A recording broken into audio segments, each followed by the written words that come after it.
Hey everybody, welcome to another episode of Reviewing Comics with me, your host, Alexander Turbin.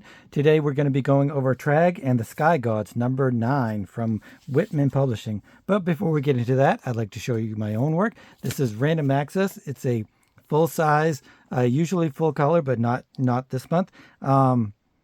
It's up to number 26, and you can get these at patreon.com/Alexander Turbin, and I will put a link in my profile.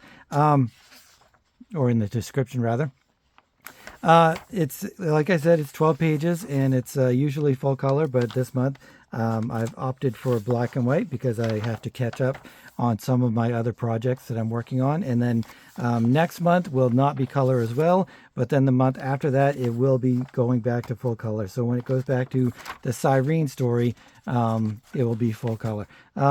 So you can get these at, like I said, patreon.com/Alexander Turbin, or go to alexanderturbin.com, or you can message me at alexturbin0441 at Yahoo. That's my email, or alexturbin0441 at Instagram. So you can always check out all this stuff at alexanderturbin.com, like I said. So let's get on to why we're all here, why we're all huddled together over a fire and looking at old comic books. It's Tragg and the Sky Gods. And like I said, this is a Whitman, but it's actually a reprint of a Gold Key comic that was back in the 70s. This was published in originally in 75 and then republished in 82. I don't know if this was actually, I don't think this issue was actually published. There's a cover of it, of the Gold Key of this, and it's colored a little bit differently, but I don't think this is actually was ever published. I was reading that Whitman actually published this after the Gold Keys, and they went to number 9. So this is number 9 from the Whitman, but it's actually number 9 from the Gold Key. So it ends the storyline, even though it starts with a kind of an origin story. It's written by Donald F. Glut, and the artist is Jesse Santos. And it's very interesting that the only way you know that it's written and illustrated by them is these two little signatures at the back of the last page, and nowhere else is it anywhere else. And yet they have Whitman publications like all on different pages and stuff like that, and the Western Publishing Company. So they're very proud of themselves as a publisher, but not proud of the artists that are doing the book. It's another classic sign of the artists and the writers getting the shaft from the big publishers. Everybody knows that it happened. It's happened all along, way back with Schuster and Superman and Kirby and all of his work and stuff like that. The artists always get the shaft, but we're not here to talk about that. We're here to talk about Tragg and the Sky Gods. This is a book that I got a little while ago. I didn't get it when I was younger. One of the biggest things that I really love about this is the art. I don't know if I'm going to go do my usual thing where I talk about the story and then go back and talk about the writing and the art, because the art and the writing is very professional. It's not a Marvel or DC comic, but it's really on the professional level that those would have. And they must have had editors and stuff like that, but they don't actually say anything about an editor or anything like that. But it's a big company. This is actually, a large publishing company, and they printed a lot of, I guess, Marvel comics and stuff. So it is what it is. So I'm probably just going to talk about the writing and the art as I go along in the story. The story is pretty long. There's 2 of them in here. I'm only going to talk about the first one, and that's kind of like an introduction story. And I don't think I even read the second one. Not that it's not good or of the same quality, because it's by the same creators, but it's just kind of a long story, and I kind of just want to get into it. So you've got Tragg and his girlfriend. I don't think it actually says what their names are here. It just says it here. So this is Tragg and his girlfriend, and they're fighting a winged dinosaur beast. And he's getting knocked around by the beast. He's like fighting it, and she's kind of the damsel in distress. It's very, very typically damsel in distress, and Tragg is the typical. It's almost a Crom-ish sword and sorcery kind of thing. Only it takes place. It literally takes place like right after the dinosaur era, and they kind of explain the reason that there are dinosaurs in this era along with mankind is because they have pockets of where they could have still lived, like maybe at the equator or whatever.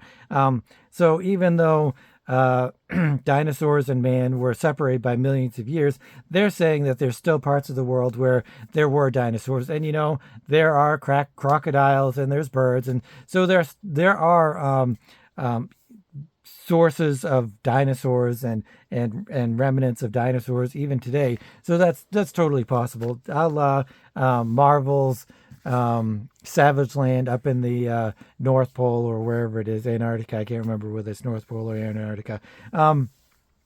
So you got dinosaurs, you got people, but it doesn't say yet, or maybe it does. I can't remember if it hinted at it. This is Tragg and his girlfriend. If I see her name, I will try to, Lorne. Lorne is her name. So it's Tragg and Lorne. Those are the main characters, and he's the Conan type guy, and she's just the damsel in distress to have somebody for him to save from all of the beasts and stuff. So he does save her, the bird. He throws a spear at the dinosaur's neck and lets her go, and he is holding her and carrying her and stuff. And they're walking along, and they see the sky gods, Tragg and the sky gods, who are aliens. And and the sky gods or aliens are they know that Tragg and Lorne are somewhere around here. They were making a mess of a sound. And so Tragg and Lorne kind of run away from the aliens. But doing that, they harken back to when they first were discovered by the aliens, and it just has this kind of montage of the prehistoric man. It was 25 years ago, actually, that they're kind of remembering back, even though they don't remember what happened back then. But I guess there were stories in their tribe and stuff. So it harkens back to when the globe first came. So it's the alien globe comes down to Earth, and this is prehistoric, not prehistoric times, but like I said, there were pockets of areas where there's still dinosaurs, and so dinosaurs and man kind of come together in a montage of prehistoric slash whatever humanoid times. They don't look like they're supposed to be Neanderthals, but I think they're actually supposed to be Neanderthals, and Tragg and Lorne are genetically modified. That comes later. But one thing I really want to say is I really love the art. The art is super loose, and it reminds me a lot of Guy Davis. And it's super it's loose and yet intricate at the same time. And the way he does his panels, he should have been a comic book in the modern era, because the way he does his he does a lot of foreshortening, he does a lot of foreground, background, midground type stuff. It's not just 6 panels or 4 panels or 5 panels, whatever it was back in the 60s and 70s and stuff. He really plays around with his panel composition and his panel layouts, and he actually has a lot of times where he has loose figures, which really helps it breathe. I do this a lot where I don't have the panel encapsulating the images. I've said a few times that I don't like that I like a border around the images in the panels, but I like to break the rules, and I think that it feels good and it looks good to open up the page. And Frank Miller was great at that, but he does it even this Jesse Santos does it even more, where he'll just pop the panel borders off, and it really mixes things up in the comic, and it really it's not just the same old, lots of different things going on. And that was really, I think, for 74, I think that's really a brave thing for him to do, and a very advanced kind of thing. I'd like to find out who the first artist was that broke panels and stuff like that. So if anybody has any ideas of one of the artists that they could think of, an older artist that didn't have panels on the borders of his comics and stuff, let me know, because I'm would really like to figure that out. So the aliens come down. They're venerated as gods by I think these are supposed to, like I said, Neanderthals. But they're like ape people, and that's basically what they call them. And they're venerated as gods, as the ape people. And then you kind of learn that the aliens are just scientists, and they're kind of exploring the galaxy and exploring everything in the universe.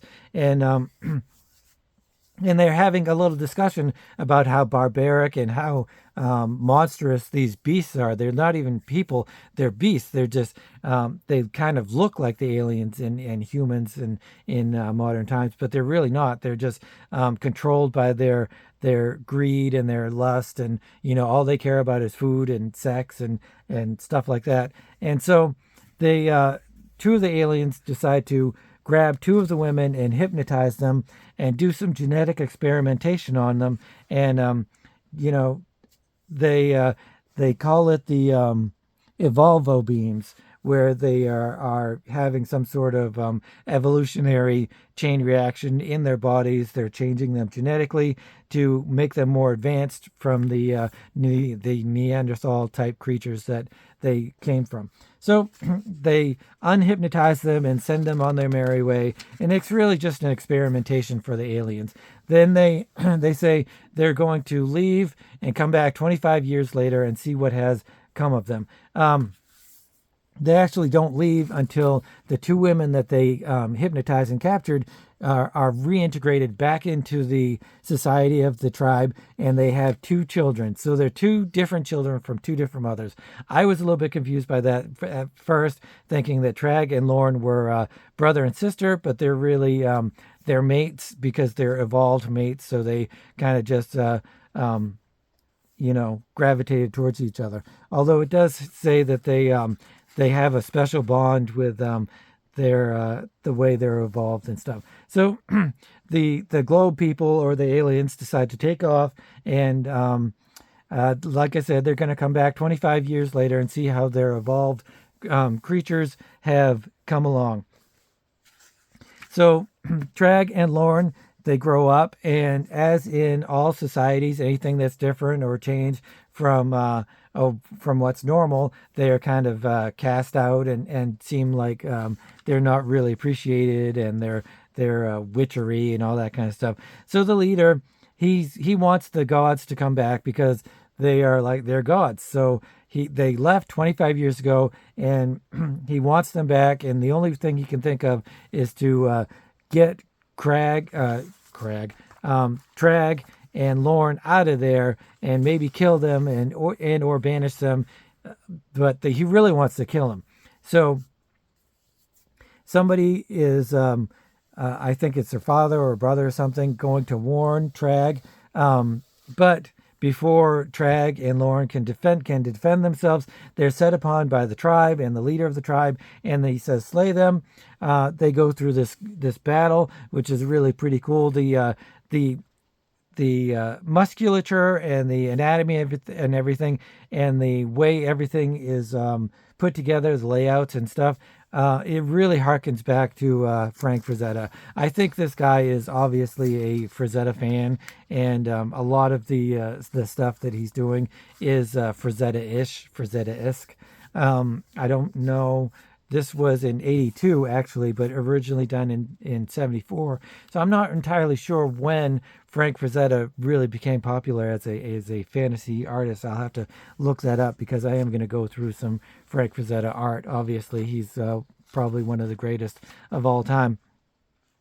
So Tragg and Lorne, they aren't killed. They're pushed into the not the ocean, but it's a stream or a river or something. And then a giant lizard, it says, close by a monstrous head appears. So how it's written is a little bit of dialogue and a little bit of story like that, with some plot and stuff. but it's also told in almost a third person, fourth person narrative where it's not actually. It's almost like some godly person is narrating the story, where it tells you what's going on, which is perfectly fine and okay. And I did enjoy it, and it gives it a an old timey feel, like you're reading a tome or a novel or something like that, and not just reading a comic and having the dialogue and all that stuff. But it's really interesting, and I like the way it's written, where it's a combination of all these things, where it's almost like it's telling the story of how everything happened and stuff, and then intermixing some dialogue to go in with the lore of the story, and it gives the characters some characterization, which is really always a good thing. And we learn a little bit more about the whole characters of Tragg and Lorne. But then it also goes back to just kind of explaining what is happening and what's going on. And it's a serpent, and it has Lorne, and Tragg uses his knife to just kind of cut away at the creature, and eventually lets Lorne go, and they finally get away, and they fashion some new weapons because they realize, of course, in this world, they are part of this world. They know exactly how horrible and ferocious it can be. So they have to fashion some weapons because they are ferocious beings as well. And they take off from the tribe. And then it cuts to a scene where it has the Yargonians, which is the alien beings that came to the planet Earth and created Tragg and Lorne originally. It says that they were scientists and they were peaceful, but they kind of changed, and they became more conquerors. So the conquerors and the scientists fought, and there were like wars and stuff. And eventually some of the conquerors, I don't know if they were, there was a revolution, and their resources were being taken out, they were being used up. And so they just left. Some of them left looking for another place to conquer. So the globe comes back 25 years later, like they said, only it's not the original aliens. It's completely different aliens. They land, but Tragg and Lorne see them, and the rest of the tribe doesn't see them at this point, I don't think. But then the aliens kind of are discussing that it's still inhabited by 8 people, and that they can easily conquer this world. They're going to send a message back to their people, and they can come here and plunder all of the resources and stuff that they need to advance their civilization. When a Triceratops comes by and just starts smashing their ship. And just like every big monster movie, they don't really have a reason for doing it. They're just alien animals, and they're doing what animals do, and they just start smashing stuff up. The Tyrannosaurus Rex comes by, and he's like, tasty looking Triceratops. And so he starts attacking the Triceratops, and they're just kind of fighting while the aliens are shooting, trying to get them away from their spacecraft. And Tragg and Lorne are just kind of watching as this whole event unfolds, and the aliens are fighting the giant dinosaurs. And they eventually, their ray guns aren't powerful enough to destroy or kill these creatures. So they decide to put their guns together, and then they finally do kill the dinosaurs. But then they realize that their ship has been almost destroyed, so they're abandoned here on Earth. But then they realize that even with the few weapons that they have, they can conquer Earth and get it ready for the rest of their fleet to come by, because they're going to spend their time repairing the radios to get the communications going, and get word back so that they can come back with a fleet of ships and conquer the world. Tragg hears this, realizes this. So before that, he says that they can understand and they can talk to the primitive apes because they have some sort of alien technology. So that explains why Tragg can understand the aliens. Maybe it's from the evolution also, that they were put under, but it explains it. So it's not just completely out of left field that Tragg and Lorne can understand the aliens and the aliens can understand Tragg. It's actually explained. So Tragg is all pissed off that these guys want to conquer his tribe in the world, and so he throws a boulder on them, and the aliens just get pissed off and start firing, blasting at Tragg and Lorne, and eventually they're firing at the mountain, and the mountain starts to come down in an avalanche, and Tragg braces Lorne with his body in their buried rubble, but because Tragg is such a badass barbarian, he can punch through the dirt and the rubble, and he pushes the earth away and claws Lorne out of the rubble and stuff, and they're okay. Then it goes back to the aliens, and Tragg, he hasn't had enough. Or rather, the aliens are kind of discussing whether or not that Tragg and Lorne are dead, and one of them thinks there is, and one of them thinks he isn't. So two of them decide to leave, and the other one is, I think they were supposedly in a cave, but he's going to check the cave for their bodies just to make sure that they're dead. But Tragg ambushes them, and he realizes through fighting the alien that he's not a god but a flesh and blood creature, and he realizes that he can actually kill this creature. So he does. He picks him up, he throws him against the wall, breaks his back, breaks his neck or something or whatever. And he just realizes that even though these aliens are super powerful, he can kill them. He can stop them from taking them prisoners and enslaving the whole world. He also decides that he doesn't need their weapons, and he uses his club because they're so evolved, Tragg and Lorne, through the years they've fashioned better weapons and better equipment and stuff than the original tribespeople, who I think are still Neanderthals, and they can't really make stuff that's really cool. So he smashes the alien gun, and they just kind of have this moment where Tragg and Lorne decide they're going to defeat the conquerors and protect their village and their world.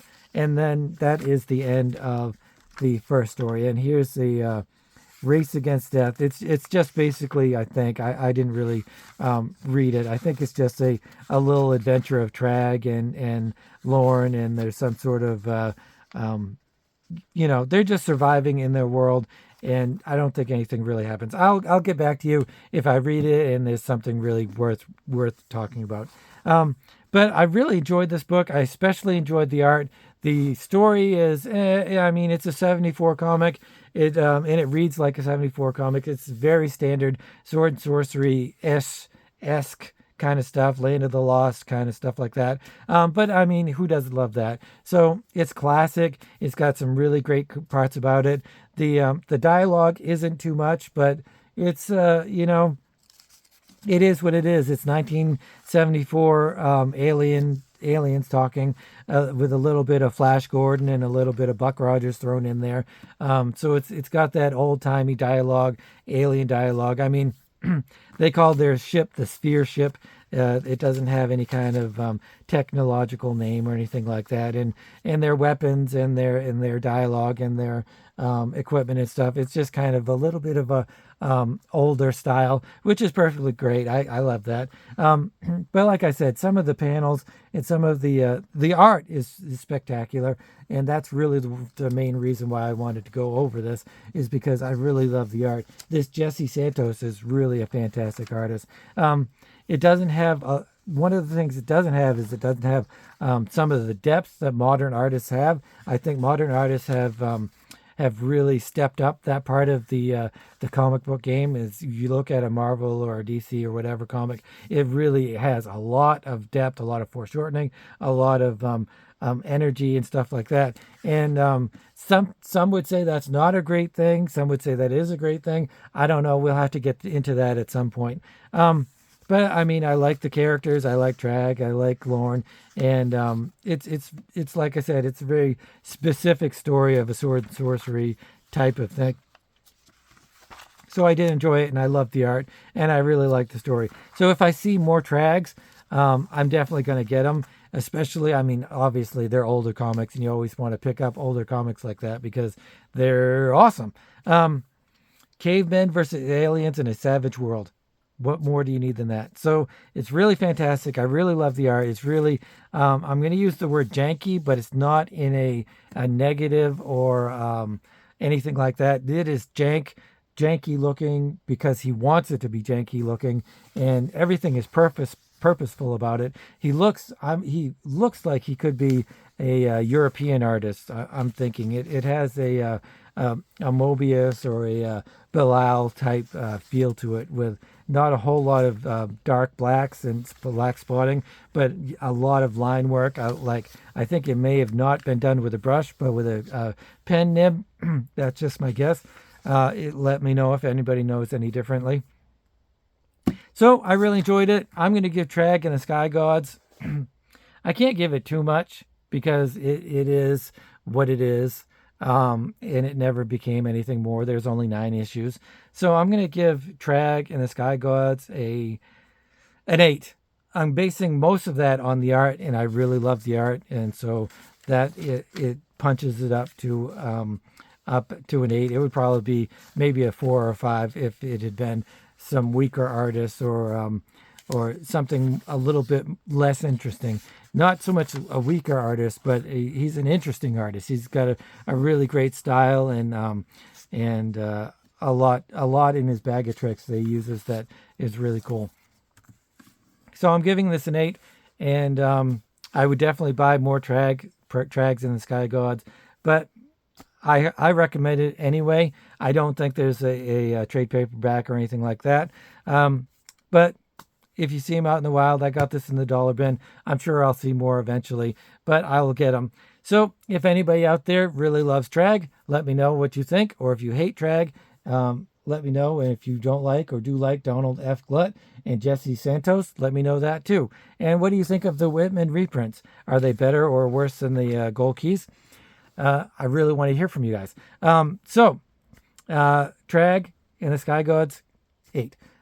If you're new to the channel, please consider subscribing, hitting the notification bell, and all that cool stuff. And giving me a thumbs up if you like the video, and if you like older comics. I go through older comics and indie black and white stuff like that, all kinds of weird stuff that you wouldn't see on a show like Cartoonist Kayfabe, even though they're now defunct. I think they're defunct.